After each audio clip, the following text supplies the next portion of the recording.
Conception. Le Triomphant, dernier né des sous-marins français, est issu du savoir-faire des ingénieurs de la Direction des constructions navales. La conception assistée par ordinateur, validée sur modèle réduit, dessine les plans du premier sous-marin du XXIe siècle. Plus rapide, plus grand, plus silencieux.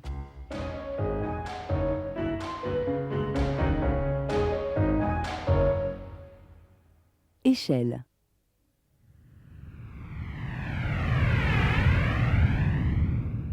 Le Triomphant à propulsion nucléaire est 25 fois plus gros que l'Argonaut à propulsion diesel électrique. Il va 2 fois plus vite et 2 fois plus profond.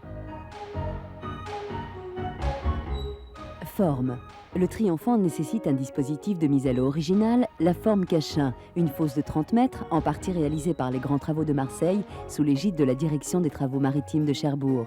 À l'intérieur de la fosse évolue un ascenseur flottant sur lequel les marcheurs amènent le sous-marin.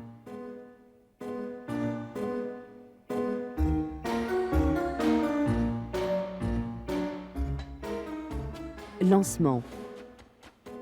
Jusqu'au Triomphant, les sous-marins étaient construits et lancés sur cales inclinées.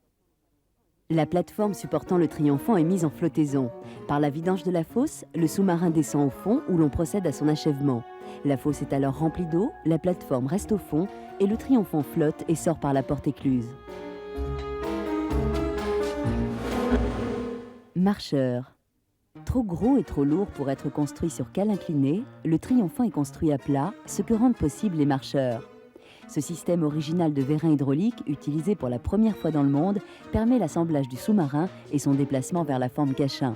Le 13 juillet 1993, il ne faut pas moins de 34 de ces petits marcheurs jaunes pour faire du Triomphant un curieux mille pattes. Préfabriqué. Des 4 coins de la France, des pièces convergent vers Cherbourg. Là, sur le chantier Laubeuf, on assemble ces pièces pour en faire les tronçons, puis les sections qui forment le sous-marin. Il faut 5 sections pour faire le Triomphant.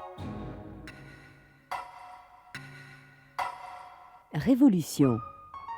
La révolution, c'est la construction d'un sous-marin à plat et à base de sections finies pouvant peser jusqu'à 4000 tonnes et soudées les unes aux autres. Révolution rendue possible par les marcheurs et le dispositif de mise à l'eau Cachin. Tôle.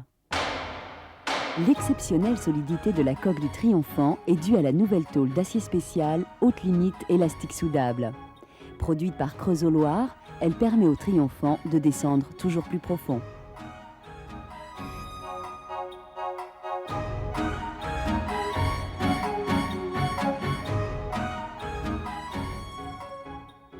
Zédé. Gustave Zédé. Il met à l'eau en 1888 le premier sous-marin français, Gymnote.